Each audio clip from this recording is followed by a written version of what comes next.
Unemployment, rising prices and austerity. There are many reasons behind protests in Greece. But a new law could force these workers off the streets and back to work. The parliament's about to vote on reforms including restrictions on the right to protest. A left-wing government comes to mess with and abolish this sacred right of generations of workers. They have one target, that no one will be able to react in an organized manner through a union to the measures that they have passed and are thinking about passing. On Friday, workers shut down the Athens metro, leaving thousands of commuters stranded. And they closed ports so ships couldn't sail in and out of the country. The government hopes the latest reforms will help secure $4.5 billion from international lenders. It wants to cut family benefits and toughen default rules for overdue loans. But the most contentious part of the plan would make it harder for unions to call strikes. Unions can now walk off the job with the approval of 1/3 of their members. The government wants to change that to a majority.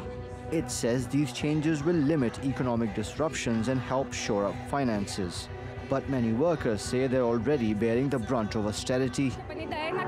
Poverty, unemployment, high taxation, austerity, this can't go on. Society needs to unite on a wider level in order to overthrow these policies. Because the government and the politicians whine about these measures, but then vote for one measure after the other. And they say giving up their rights is too high a cost for a government bailout. We should not allow the government to move forward with this horrible bill that criminalizes even the will of the workers, to resist the plans of employers and governments.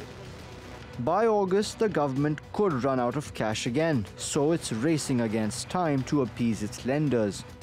But it's facing staunch opposition from millions of workers and will have a hard time moving the wheels on new reforms.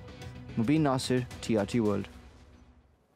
And editor-at-large Craig Copetas joins us now live from Paris. Welcome, Craig. Look, the fact that Syriza, once the hard-left political party in Greece, is clamping down on unions tells us that something is really not quite right over there in Greece. Does it just prove that the Greeks just don't have a choice in accepting what's being laid out to them by the ECB and company?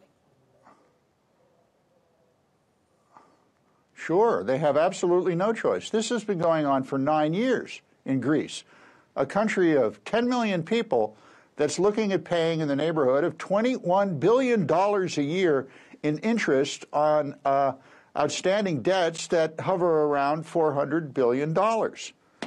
This is the reality, and it doesn't matter if your government is left-wing or right-wing. This is what the country has to go along with if they want to survive. Remember, Greece right now has the lowest credit rating in the Eurozone, and that's not going to change for some time to come. That's the thing, isn't it? I mean, a lot's been said and written about Greece's nascent recovery. I mean, GDP's been ticking up, unemployment is off, it's high, but it's still 1 in 5 people are unemployed in Greece. People are just not feeling it on the streets, are they?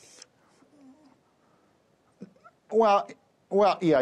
Look, you have the emotional component, which is very toxic, and it's percolating, as you can see from the pictures.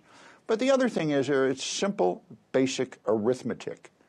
Greece does not generate the kind of money within a country of 10 million people that can pay off this kind of debt, let alone keep taking money from lenders to pay off close to $21 billion a year in interest. And the creditors are not going to do anything to give Greece the so-called haircut that the country really needs if it wants to pull out of this. Look, Statistica, one of the operations that crunches numbers on national debt, are saying that even by 2021, they're looking at Greece is going to be facing around $398 billion in national debt. Now, let's say that's off by 10 or even 15%. Okay. That's still a lot of money. It is indeed. Craig Copetas in Paris, thank you so much.